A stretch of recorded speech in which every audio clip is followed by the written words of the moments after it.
Hello, welcome to Iggy's Toy Parade and Soldier Review. Once again, here is your host, Iggy. Yay. Thank you for that, guys. Today, we're going to take a look at a timeless collection Green Beret machine gun Outpost set. Now, originally, this set came out in 1966. This is a retro salute to the 1966 set. And it's not complete in that regard, and I'll share with you in just a moment why that is. So let's take a look at the box first before we begin, okay?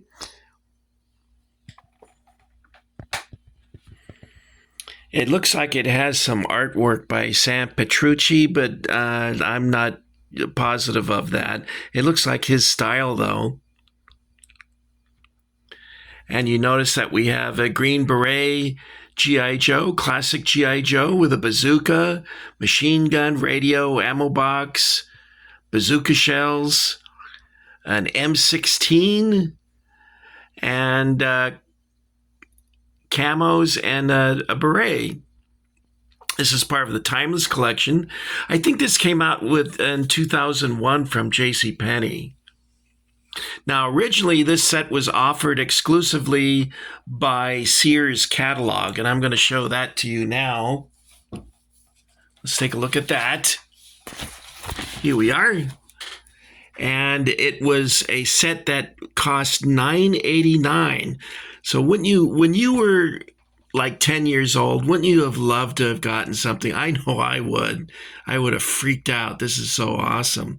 Now, I did get a set. Dad was in charge of Christmas that year. So I did get something. Let's see, where did I see it? I did see it in here. I always forget to mark the page. I don't know what's wrong with me.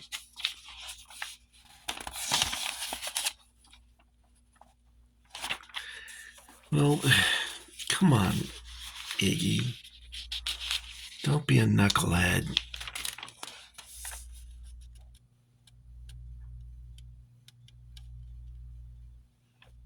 Oh, here it is. I got this for Christmas. Green Beret outfit, bazooka, 2 shells, grenades, cap, and uniform. And that's the same one that you see in this book. I think this book is by Daryl DePriest, but before I sign off, we'll check that out for you. It's actually a fun book. It's very well illustrated with some great photographs. And whoever's collection this is, they've got a nice assortment of Joes here. Very nice. I wouldn't mind having all that. When I was a kid, the most Joes I ever got was 6. And 4 of them still survive to this day. I still have them. But 2 of them, I played in the pool with them, and the hardware inside the Joe rusted, and the elastic band snapped. And so the arms and legs fell off of the torso. So those ended up in a landfill somewhere in California. I'm not sure where. By the way, I showed you this in a previous video. It's an unlicensed carrying case, and I'm not sure, but I think it's by Ideal Toys. And I wanted this really badly when I was a kid, because I thought that the G.I. Joe locker that I got here, I got that in 1965 for Christmas. But I thought this one was cooler, because it had its own little environment that you could set up. So I bought one of these online. It's in pretty good shape. You'll notice that it's caving in here in the photograph. They all did that because they're made out of cardboard covered in vinyl. And so, especially these trays, they would collapse too. So it's hard to get one that's in good shape to this day. But it's a fun accessory to have for your Joes, because you can set up an MP in here and put your Jeep over here in the front. So it's pretty fun. Okay, so let's get back to it. Okay, so what I mentioned, that this was the 1966 Sears catalog. And you'll notice that our timeless collection is just one figure instead of two. Wouldn't you love to get this set for $9.89 today? Wow, this single figure that I have here, I think cost me $70, $65 plus shipping. Let's take a look at it, okay? All right, so do you want to go head to toe? So first up, we take a look at the Green Beret. The berry, as I guess the British would call it. And it's the wrong color. The actual Green Beret cap was a dark green, and this is more of a lighter green, much lighter green than the original. Almost looks black when you see it, but it's a very dark green. Okay, now he's wearing camos, but these are not the camos that they would have worn in Vietnam. They more than likely would have worn what's called a tiger stripe camo, and that's what not the North Vietnamese, but the South Vietnamese wore those. And I think they were inherited from the French paratroopers, because as you know, the French colonized Vietnam. And that's why they have good French restaurants in Vietnam, by the way. I used to work with a girl from Vietnam, and her parents owned a bakery, and they had really good. I bought a birthday cake there. It was really good. And it comes with a black cartridge belt. Now, in Vietnam, American troops did not wear a cartridge belt like this. They wore pouches that were longer for the M16, and I think even the M14 had a longer pouch. This would be for like an M1. So they wouldn't have used this. And why it's in black, I'm not sure. I do have an extra cartridge belt that I can put on them, so that's not a problem. But it's not the right cartridge belt anyway for an M16. So here's an M16. I didn't know this M16 came with the set, because when I was going to buy it, I didn't see this. My vision's not that great, so I didn't notice it, I guess. But I was very pleased to see the M16. And by the way, the original 1966 set came with an M16. Now, you'll notice here that it has a wood stock. The M16 did not have that. This would have been a prototype. The prototype had a wood stock, but it was deemed to be too heavy to have wood furniture for the gun. So they replaced it with a polymer, I guess they call it, plastic, to ease up on the weight of the weapon. Now, I carried one of these for a march when I was in basic training. We went 18 miles, and we had packs on, and we had not a full pack. It was what they call an Alice pack, so it was smaller. But we were carrying the M16, no ammunition, but even, how can I put this? Even the smallest, how can I say this? Even the smallest item becomes a heavy burden if carried long enough. And that's what happened with this. After 18 miles, your arms started to get a little sore. When I was assigned to be the first driver's Jeep driver, I was issued an M16. And I was issued that in the morning, and we were having a huge inspection. The brigade commander and everybody was there, all these high-ranking officers, and they come into the room where I'm standing at attention, and he wanted to see my weapon, so I presented it, and he said, "This is fucking filthy." And the armorer never cleaned the weapon that he gave me after it had been used.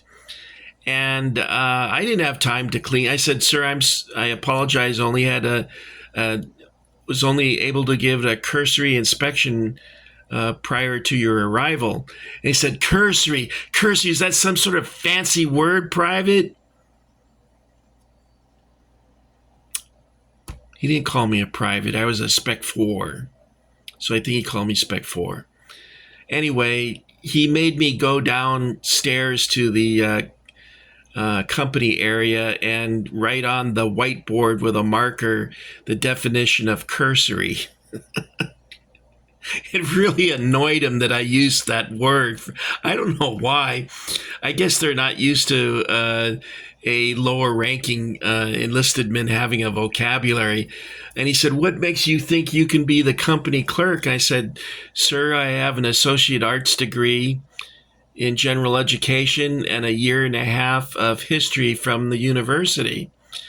And he said, "Well, I suppose you think you're fucking smart, don't you?" And he was really abusing me.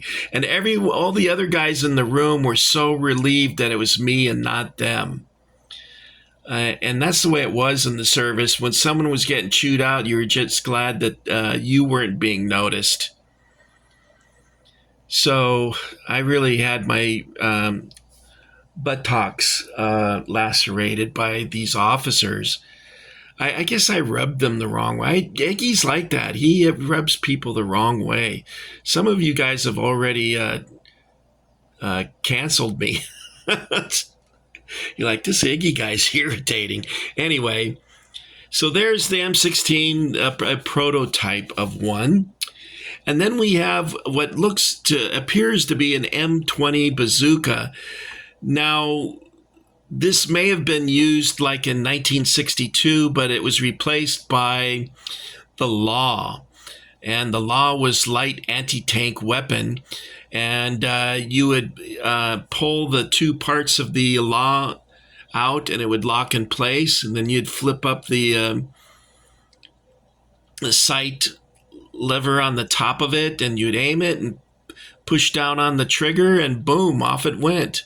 I got to fire one when I was at Fort Knox at an M47 Patton tank, and it was pretty cool and much easier to use. This would be very unlikely to have in the jungle because it's just too big. The Law is perfect. Now, of course, in Vietnam, they used grenade launchers as well.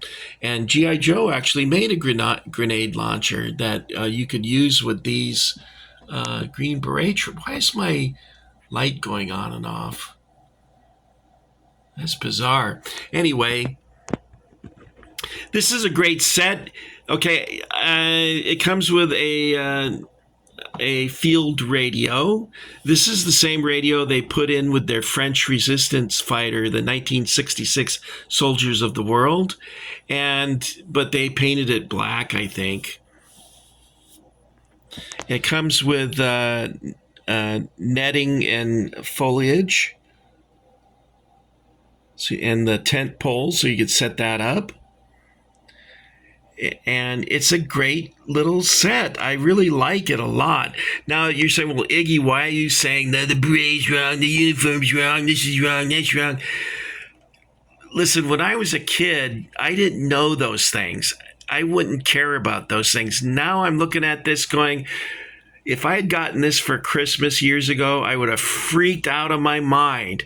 I would have been yelling and running up and down around the Christmas tree. In fact, I still get pretty excited looking at this today. Now, I don't use the same standard of judging G.I. Joe as I would with, say, Blue Box International, Ultimate Soldier. Who else is making? Dragon. Those are, in terms of realism, they're much, much better than this. Way better. But to me, that's comparing apples and oranges. What makes this so good is the power of nostalgia, which is an incredible force. And you guys know that in your own lives, that you see something that reminds you of the past and it can bring back either very, very happy memories or maybe sadness. It depends on what it is that you're regarding at the moment. But this item here makes me feel pretty damn good when I look at it. It's a neat item, and I'm glad that I purchased it. It's one of my favorite post-classic era Joes. I shared a video with you, maybe 150 videos ago, 200 videos ago, of a scramble pilot, a scuba diver, and a forward observer set that were all made under the Timus collection banner. And this one I'm going to add to that when I put it on display, when I finally get a place to display it. But it's pretty cool. I like it very much. I give this an A+. Is the light going on and off, guys? It looks like it is. It's really bizarre. I don't know what's going on with that. Anyway, I want to thank you for coming along and getting Iggy with it. And for you, those of you that joined the Iggy Army, or if you're in France and you joined the Iggy Legion, I want to say merci. And to everyone else, I want to say vielen Dank. And thank you. And gracias. So that's it for Iggy. And I was going to show you a picture of Mel's Diner so that we could all meet there together, but I forgot to do that. We'll do that maybe next time, okay? All right, guys, that's it for Iggy. I want to thank you once again, and check this out. Let me show you the back of the box. I didn't do that. I was too busy yapping my jaw. That's right, Iggy. All you do is flap your jaws. Why don't you shut your cake hole for a change? Okay, thank you. Here's the original artwork.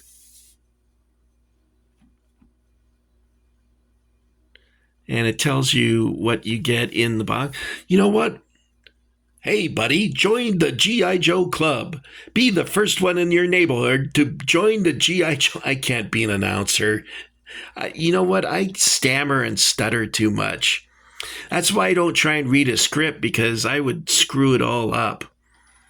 Anyway, that's it for the Green Beret machine gun Outpost set. Figures and accessories reminiscent of the golden age of G.I. Joe. And that's all I've got. So now, Emperor Palpatine, do you have anything to say? Execute Order 66.